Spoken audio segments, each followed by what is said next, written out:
de réaliser le devoir de te faire voir la radio. De te faire voir la radio. Ici les médias. Cette chaîne-là dit la vérité. C'est une chaîne d'investigation. Ici les médias. Internet, c'est quelque chose vraiment de très bien. Donc en tant que professionnel des médias, je déplore. C'est l'histoire d'un journaliste. Et les gens de la presse écrite. Ici les médias. Mesdames, Messieurs, bonjour. Roland Djacou n'est pas dans ce studio. Nous lui souhaitons prompte guérison. Quant à vous, vous faites quelque chose de merveilleux. Vous écoutez la radio. Ici les médias, voici le sommaire. Ici les médias. Aimé, désiré, adoré. Gabon, la télévision média préférée des Gabonais. Selon une étude, la télévision reste le média favori de la population gabonaise.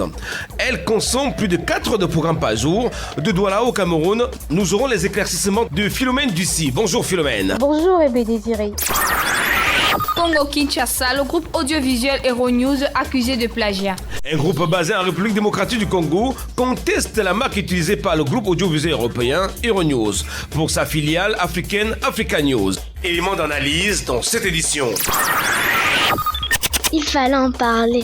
Et il fallait parler de Didier Yapi, ce chercheur et inventeur ivoirien, auteur de la souris mystère 7e degré. De quoi est-il question? Ça, vous le saurez. Guinée-Conakry, un journaliste tué lors des meetings politiques. Alors qu'il couvrait un meeting politique, Mohamed Diallo, journaliste pour le site d'information guinée7.com, a été abattu il y a quelques jours. Les métiers de la communication. Qu'est-ce qu'un animateur radio? En quoi consiste le métier d'animateur radio? Dans les métiers de la communication, vous aurez les explications de Cédric Tachago. Bonjour Cédric. Aimé Désiré, bonjour. Passionné des médias, c'est ici les médias. Ici Dimitran, ingénieur informatique, blogueur pour le compte de Ici les médias. Moula Gabon. Bonjour, animatrice radio à Douala au Cameroun, je suis Philomène Ducy. Je suis Younes Boumedi, fondateur et directeur de Hit Radio au Maroc. Je suis Roland Djacou, journaliste et présentateur télé, Libreville, Gabon. Amateurs des médias, c'est ici les médias. Notez le rendez-vous avec l'actualité des médias africains, samedi sur Record FM.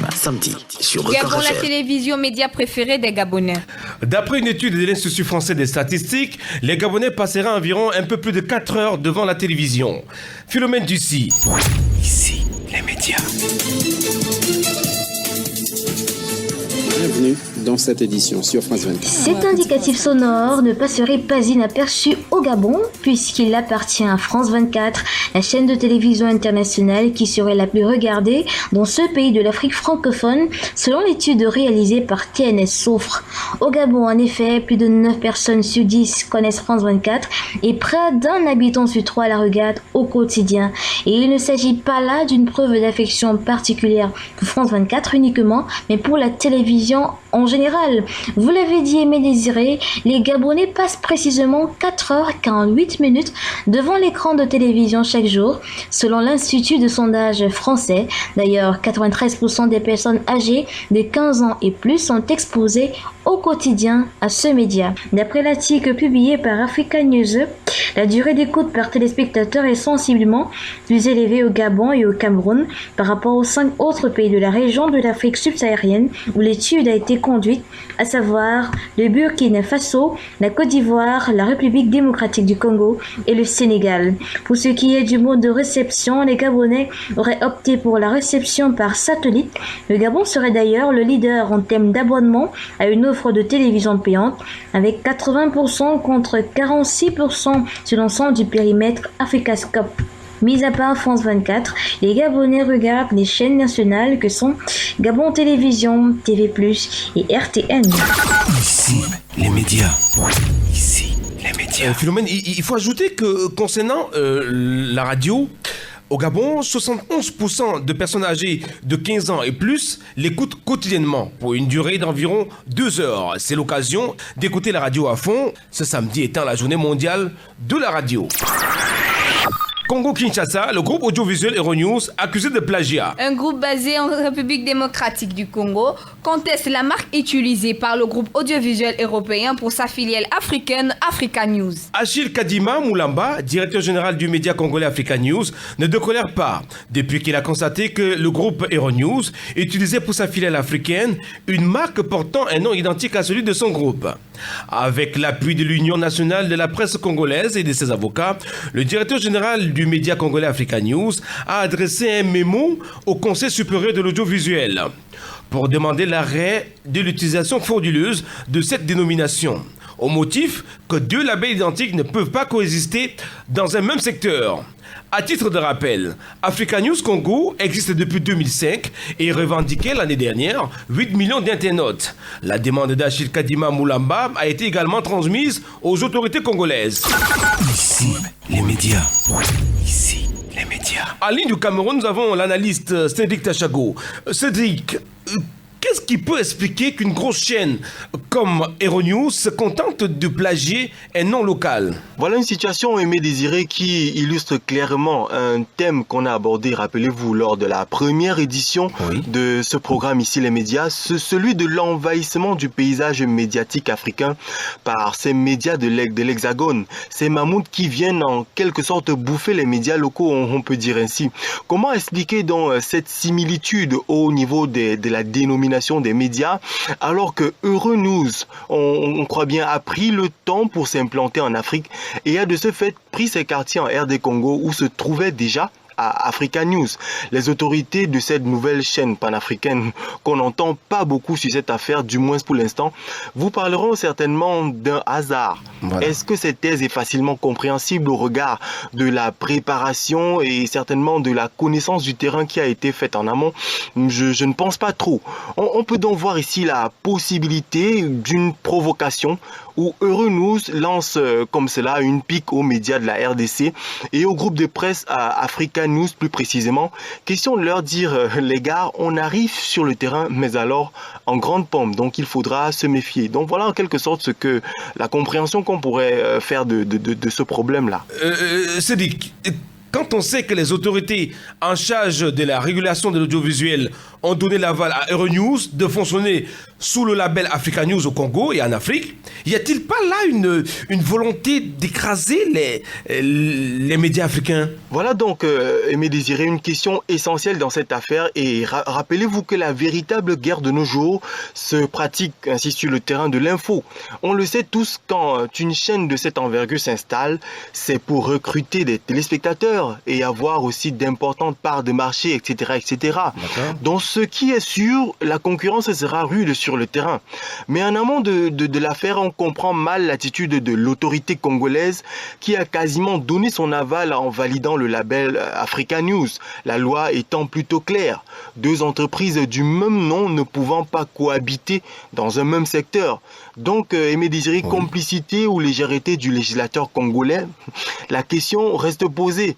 Et rappelez-vous, Achille Kadima, le DG d'Africa News de RDC, ironisait encore en affirmant que la presse et la loi sont des inventions occidentales et qu'il faudra que Euronews rentre à sa propre école pour mieux comprendre ces concepts et les appliquer. Donc je pense qu'à présent, le véritable combat dans cette affaire réside sur le plan juridique et que la chaîne quinoise est plutôt investie dans ce domaine.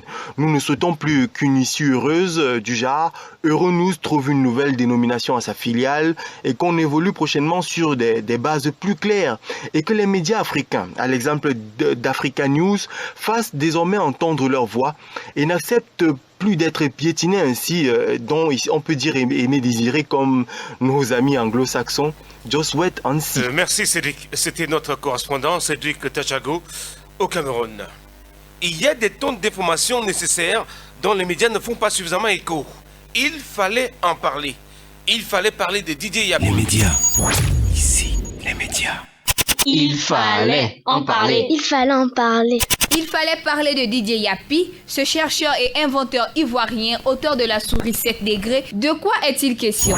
Ici, les médias. Seuls quelques races africains peuvent mesurer l'immense perte que représente la disparition prématurée de cet authentique génie. Hélas, bien trop de génies meurent en Afrique dans l'indifférence totale des gouvernants. Didier Yapi, c'est son nom, un chercheur et inventeur ivoirien qui a mis sur pied de nombreuses inventions dans le domaine informatique, et ce, depuis 1998. Parmi ces inventions, il y a le Deep Cryptor, la souris mystère 7 degrés et l'Incorporated Keyboard Wand. Arrêtons-nous sur la souris mystère. C'est une souris informatique qui permet de déterminer l'âge de celui qui l'utilise et peut être utilisée pour empêcher l'accès à Internet à certains mineurs. Si deux correspondants ont chacun une souris mystère degré 7, elles peuvent également créer une sensation de salutation réelle grâce à une vibration envoyée par Internet à ces correspondants via une interface de communication spécifique. L'Incorporated Keyboard est un clavier dont l'utilisation numérique est possible en 4 dimensions. En d'autres termes, ce clavier est invisible sur le bureau de son utilisateur qui doit bien maîtriser l'emplacement des touches du clavier sur une surface plate. L'inventeur affirmait que cette technologie est déjà opérationnelle et a même subi de nombreux tests. En dehors de quelques médias ivoiriens et occidentaux qui ont consacré quelques reportages à cet inventeur hors pair, les médias africains n'ont pas suffisamment relayé l'information. Pourquoi les médias africains ne médiatisent-ils pas suffisamment les inventeurs africains et chercheurs? Ici, les médias. Nous avons posé la question à Philomène Ducy au Cameroun. Philomène Ducy, cet état des choses en Afrique, pourquoi? Merci Émilie Désiré pour cette question. Plusieurs raisons peuvent être évoquées pour justifier ou expliquer le fait que les médias africains ne publicisent pas assez les inventeurs et les chercheurs africains. Je dois d'abord partir d'un fait. Certains analystes ont souvent décrié la forte politisation ou institutionnalisation de la presse en Afrique, ce qui n'est pas fait à tort. De quoi est-ce qu'il s'agit? Lorsqu'on regarde le paysage médiatique africain, l'on peut se rendre compte qu'en matière de traitement de l'information, les médias se sont souvent orientés vers l'actualité politicienne. Meetings politiques, sorties d'hommes politiques, conflits électoraux, postes préélectoraux. De l'autre côté, l'institutionnel avec les faits et gestes des gouvernants, les ministres, les directeurs et le reste. Parfois, les réalités quotidiennes des populations ne sont pas présentées à suffisance. Elles semblent négligées. On pourrait dire, comme le dit certains, qu'une bonne partie des médias minimisent les faits liés à la vie réelle pour majorer sur des événements fabriqués. Pourtant, lorsqu'on pousse l'analyse un peu plus loin, on peut se rendre compte que si certains médias courent vers le politique, vers l'institutionnel, c'est bel et bien souvent parce que cette information-là est facile à collecter. Les formes d'expression des politiques, des politiciens, je veux dire les meetings, les campagnes électorales, les sorties médiatiques que font souvent les hommes politiques ne demandent pas de véritables investissements de la part des médias. En Afrique, les médias sont pauvres. Ils ont un budget limité et ne peuvent donc pas se permettre de traiter les faits comme le font les autres. Par exemple, parlant de l'invention de Didier Yapi en Côte d'Ivoire, on aurait pu voir des chaînes de télévision gabonaises ou camerounaises envoyer des équipes pour aller à la rencontre de ces chercheurs dans son pays. Mais aller en Côte d'Ivoire pour un document de 25 minutes demande beaucoup de moyens. Il faut payer des billets d'avion. Payer des résidences pour 2 semaines en moyen, le temps du tournage, et ceci pour une équipe d'au moins 3 personnes. Ce type de sujet demande de lourds investissements que les médias africains ne possèdent pas en général. Nous savons que les grosses chaînes de télévision comme Euronews, CCTV sont financées par leur gouvernement. À contrario, que font les pouvoirs publics africains? Pourquoi ils n'investissent pas suffisamment dans les médias? Eh bien, les pouvoirs publics en Afrique s'intéressent davantage aux médias qui sont acquis à leur cause et désirés. Et c'est à se demander parfois s'ils sont conscients des enjeux économiques, stratégiques et parfois géopolitiques qui se cachent derrière le financement des médias. Au Cameroun, comme dans plusieurs autres pays du continent, on a adopté une politique d'aide publique aux médias. Vous savez ce que c'est. Mais les montants octroyés pour cet appui ne correspondent que très peu aux besoins réels de ces entreprises. Les pouvoirs publics auraient pu négliger les financements en viabilisant d'une autre manière le secteur, mais ce n'est pas le cas. Les entreprises médiatiques en général tirent le diable par la queue. Certains managers parfois sont obligés de rallier les formations politiques dirigeantes pour pouvoir garantir ne serait-ce que leur suivi. Je ne sais pas si c'est tel réellement le cas dans d'autres pays ou au Gabon par exemple, mais c'est bel et bien ce qui est observé au Cameroun. La précarité bat de l'aile et c'est dommage pour ce qui devrait constituer le miroir de nos pays. Non, Philomène, je sais que vous n'êtes pas médium et je ne vous emmènerai pas lire dans une boule de cristal. Les médias. Ici, les médias. Guinée-Conakry, un journaliste tué lors d'un meeting politique. El-Hadj Mohamed Diallo, journaliste pour le site d'information guinée7.com, a été abattu il y a quelques jours en Guinée.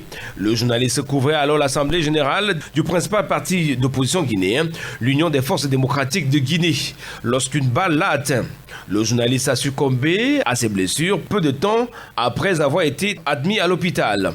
On ignore aujourd'hui d'où venait la balle qui a été logée dans sa poitrine.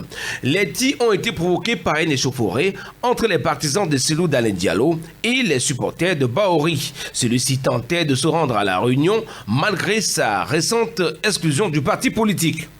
Lorsqu'on sait que le média en ligne Guinée7.com n'est fait pas dans la langue de bois, peut-on parler véritablement de balles perdues ?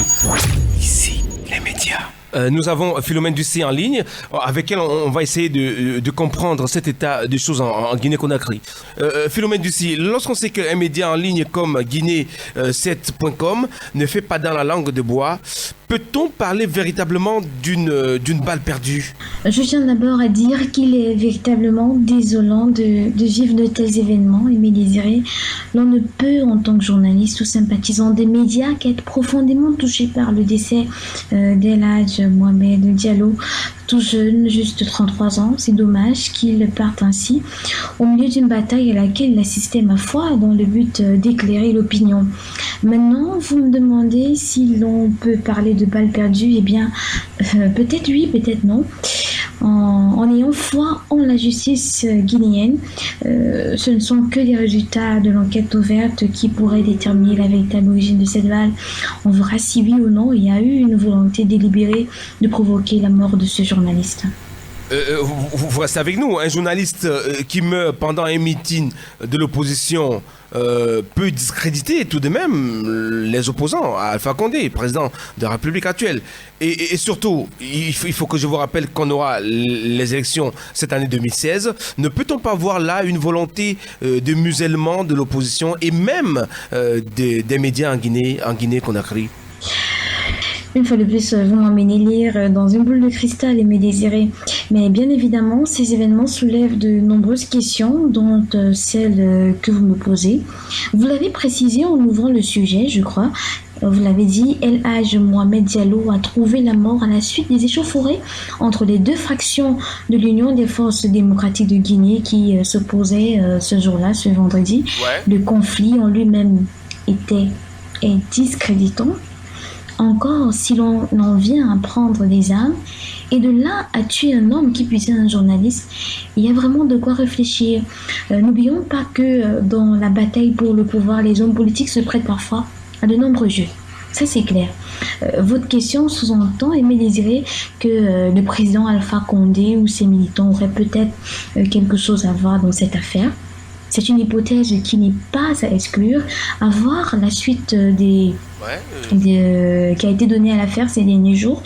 Notamment, lundi déjà, le site d'information africaguinée.com informait que le président du parti UFDG, Cellou Dalein Diallo, avait été entendu dimanche 7 février par les officiers enquêteurs. Un interrogatoire de près de 3 heures. L'on a appris jeudi, toujours par le même canal d'africaguinée.com, que 3 leaders de ce parti politique seraient entre les mailles des enquêteurs. Ils auraient été arrêtés parce qu'ils sont suspectés d'avoir participé aux violences et ont conduit à l'assassinat du journaliste. Je pense quelque part que la participation de l'Union des forces démocratiques de Guinée à la prochaine élection est visiblement menacée. Pour ce qui est du musellement des médias, on peut effectivement lire une grosse tentative d'intimidation, mais les journalistes guinéens qui ont manifesté lundi 8 février dernier pour soutenir leur confrère décédé, pour que justice soit rendue, je pense que ces journalistes sont déterminés à affronter l'adversité. Ici, les médias. Merci Philomène. C'était Philomène Ducy, notre correspondante à Douala. Vous avez envie de vous insérer dans le monde de la communication? Vous voulez devenir animateur radio? Qu'est-ce qu'il faut pour être animateur radio? Ici les médias, les MECOM. Les MECOM, les MECOM.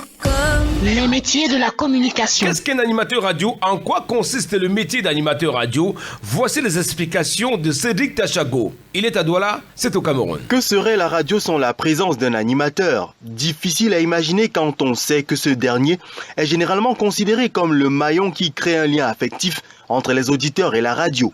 Comme mission, il est chargé d'animer assidûment un programme pendant une tranche horaire en respectant la ligne éditoriale de la station pour laquelle il travaille. L'animateur radio intervient à l'antenne selon une périodicité régulière, généralement hebdomadaire ou quotidienne, afin de fidéliser ses auditeurs. Il prépare son émission seul ou avec le concours d'une équipe, et cette émission, selon ses orientations, peut comporter des tranches musicales, des interviews, des reportages ou des chroniques. En amont, l'animateur radio se doit de préparer minutieusement son programme. Ainsi, il choisit des sujets à traiter, définit le style à adopter, s'imprègne des thèmes en se documentant, prépare une sélection musicale. Si ses interventions sont improvisées la plupart du temps, il peut rédiger une partie de ses textes comme l'introduction, la présentation, l'interview ou les transitions. Pendant la durée de son émission, il se réfère généralement à son conducteur d'antenne pour une meilleure clarté dans la gestion des interventions. Dans une station de radio, ce professionnel de la communication collabore en grande partie avec le directeur des programmes, mais peut aussi travailler avec les journalistes, le programmateur musical et les techniciens. Il peut exercer ses fonctions dans des radios publiques, commerciales, thématiques ou associatives, et par la connaissance de la stratégie de son antenne et des caractéristiques de son public, il doit être capable de captiver et fidéliser un maximum d'auditeurs. L'animateur radio doit imaginer sans cesse des concepts nouveaux d'animation et adopter de nouvelles idées tout en s'assurant de diversifier ses interventions. Ne vous lancez surtout pas dans ce métier sans une bonne dose de créativité et de bonne humeur. Comme qualité, un bon animateur radio doit donc, entre autres, avoir une excellente culture générale, une bonne élocution, un dynamisme, une spontanéité, des qualités de médiateur et en prime, un sens de l'humour. Comme certains métiers dans les médias, il n'existe pas de parcours type, ni de véritable formation pour devenir animateur radio. Les voies d'accès étant diverses, on peut, à défaut d'une formation sur le tas, emprunter la voie du journalisme qui propose un cursus radio. Il est surtout conseillé de multiplier les expériences, les castings, les stages et se constituer un carnet d'adresses solide pour percer dans ce métier. Pour sortir, nous proposons aux aspirants à la profession la production littéraire de Bob et Lorenzo intitulée « Devenir animateur radio, les clés de la réussite ». Dans l'ouvrage de 119 pages, les célèbres animateurs français proposent des trucs et astuces pour se faire une place dans ce métier et selon eux, avoir de la passion et aimer faire plaisir aux gens contribue au début du succès. Ainsi, les métiers de la communication étant divers et variés, à vous de tracer votre chemin. Ici, les médias. Ici, les médias. Maintenant que vous savez à quoi vous attendre lorsque vous serez animateur radio, il est temps de se mettre au pas et de se préparer véritablement. Merci d'avoir écouté cette édition d'Ici les médias en ce jour. Mendy Biancadi, Roland Diakou n'était pas dans ce studio. Prendre des raisons à toi. Philomène Ducy, Cédric Tachago, je suis Aimé Désiré Adoré, passionné des médias. Prenons rendez-vous samedi, il sera 15h sur Encore FM.